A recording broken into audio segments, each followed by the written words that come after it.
যারা নিয়ম মানতে পারবে না তারা বাকি জীবন ওষুধ খাবে, তাদের এখানে আসার কোনো প্রয়োজন নেই।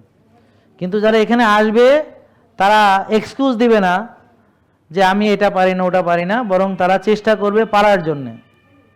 আমি কি বোঝাতে পারলাম? যেমন ধরেন আপনি বলতে পারেন যে আমার বাচ্চা দুইটা, আমি রাত্রে ঘুমাইতে পারি না, তাহলে আরেকটা নেওয়ার চিন্তা কি জন্য করতেছেন? আমার কথা বুঝতে পারছেন? আপনি আর যদি দুইটাতেই রাত্রে ঘুমাইতে না পারে, এখন প্রেশার হাই, এখন আরও একটা নিয়ে এত আপনার ওজনও আরও 30 কেজি বেড়ে যাইব, হ্যাঁ, তারপর তো ঘুম আরও নষ্ট হইব, তারপর তো আপনি দেখা গেলে মরিয়ে গেলেন। তো এখন আমাদেরকে প্ল্যান যাই করি না কেন, আগে নিজে তো সুস্থ থাকতে হবে, কারণ বাচ্চাগুলো তো হওয়াইলে হবে না, বাচ্চাগুলোর মানুষও করতে হবে। এখন মানুষ যে করবে, হ্যাঁ, যদি খালি ওই যে একটা মেয়ে একটু আগে এসে বলে গেল যে ও জন্মের পর থেকে জ্ঞান হয়েছে, পর থেকে দেখছে মা রুগী, মার এই সমস্যা এই সমস্যা এই সমস্যা, মানে ও ছোটোবেলা থেকেই দেখছে মা রুগী। তাহলে এখন একটা ঘরের যিনি আমাদের সবার যত্ন নেন, তিনি যদি নিজেই এরকম হন, তাহলে কি দরকার আছে? ব্যাপারটা বুঝছেন? তো এই জন্যে সবাই মিলে চলেন আমরা সুস্থ থেকে নিয়মকানুন মেনে, তারপর ইনশাল্লাহ আমরা দেখব যে আমাদের জন্য কোনটা ভালো বা খারাপ। তো ঠিক আছে, আপনারা সবাইকে বলবেন যে দেখেন জাহাঙ্গীর কবিরের কাছে যাইয়েন না, কারণ উনি মানুষকে ওষুধ থেকে বের করে ফেলে। তো আপনারা যারা ওষুধ খেতে চান সারা জীবন, ওনার কাছে যাওয়ার দরকার নেই। আর তাছাড়া বলবেন যে ওনার কাছে যাইয়েন না, উনি অনেক নিয়ম কানুন দেয়, এগুলো আপনারা মানতে পারবেন না। আপনারা অনিয়ম করিয়া দেখেন কিভাবে ভালো থাকবেন। আপনাদের নতুন কোনো জাহাঙ্গীর কবির টবির পান কিনা যে অনিয়মও করব কিন্তু রুগীও হব না, অনিয়মও করব নামাজও পড়বো না কিন্তু জান্নাতের ফেরদাউসে চলে যাব। হ্যাঁ, আমি রাত জাগবো, রাত্রে ঘুমাবো না কিন্তু আল্লাহ খুশি হয়ে আমারে ভালো রাখবেন। বুঝতে পারছেন? আমি রোদ্রেও যাবো না কিন্তু আমার ভিটামিন ডি 100 থাকবে।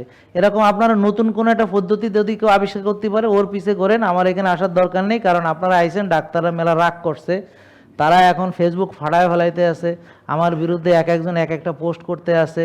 হ্যাঁ, গেলেই দেখবেন জাহাঙ্গীর কোরআনে দেখলে মনে হবে যে জাহাঙ্গীরের মতো খারাপ লোক আর নাই। হ্যাঁ, মনে হবে যে ও হচ্ছে পৃথিবীর সবচেয়ে খারাপ লোক। তো কে বলতেছে? আমার স্বজাতিরা কইতে আছে। এক কাক বলে কাকের মাংস খায় না, কিন্তু এক ডাক্তার আর এক ডাক্তারের চুলে ফেলা দেয়। বুঝতে পারছেন? তো এরা হলো আমার স্বজাতি, কিন্তু আবার আমারে ভালোবাসতেছে কারা? যাদেরকে আমি চিনি না।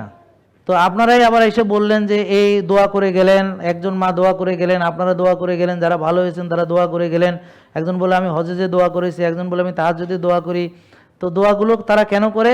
কারণ তাদেরকে আমরা টাকা পয়সা দিয়ে, তারপর আমরা বলছি যে এই ধরেন টাকা, ওই যে মেসি যেভাবে রেফারিরে টাকা দিছে ওইভাবে, যে এখন আপনি দোয়া করবেন।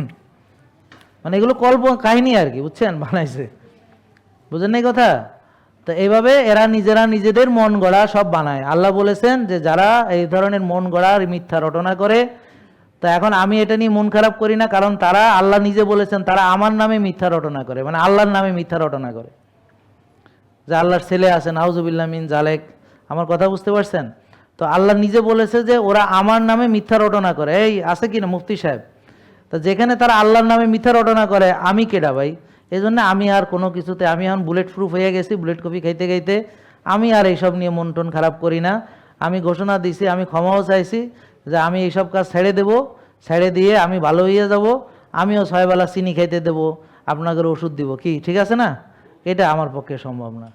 তবে আমাকে হয় তারা শিখাবে যে নতুন কোনো নিয়ম যেটা করলে মানুষ ওষুধ মুক্ত থাকতে পারে, সুস্থ থাকতে পারে, আর নাইলে তারা আমার নিয়ম ফলো করবে।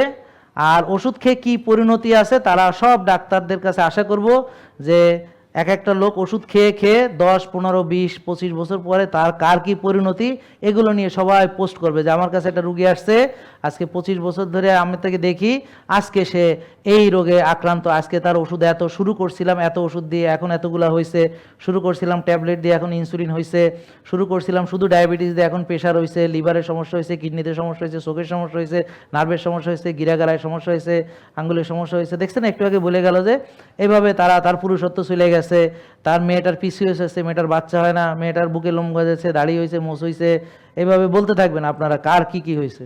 যেমন ওই যে মায়ের ক্ষেত্রে, হ্যাঁ, মাল্টিপল মায়োলোমা হয়ে গেছে, কয়দিন পর পর নিউমোনিয়া হয়, কয়দিন পর পর হাসপাতালে যায়, কয়দিন পর অক্সিজেন লাগে, নেবুলাইজ লাগে, সাথে ডায়াবেটিস, প্রেশার, এ তো আসেই। হ্যাঁ, তো এরকম যারা আপনারা চিকিৎসা করাচ্ছেন, ইনসুলিন তো নিতেই হয়। তো এইভাবে আপনারা দয়া করে, এখন আপনারা যারা রেগুলার ডাক্তার দেখাতে দেখাতে দেখাতে দেখাতে কোথায় গিয়ে কে কি ঠেকছে, এগুলো নিয়ে আমরা আশা করব ডাক্তাররা সবাই পোস্ট করবে ইনশাল্লাহ, কি কন? আর যদি তারা না করে তাহলে আপনারাই কে কতদিন ধরে ডাক্তার দেখান, নিজের অবস্থা, বর্তমানে কতগুলো ওষুধ খান, এগুলোতে নিজেরা পোস্ট করেন।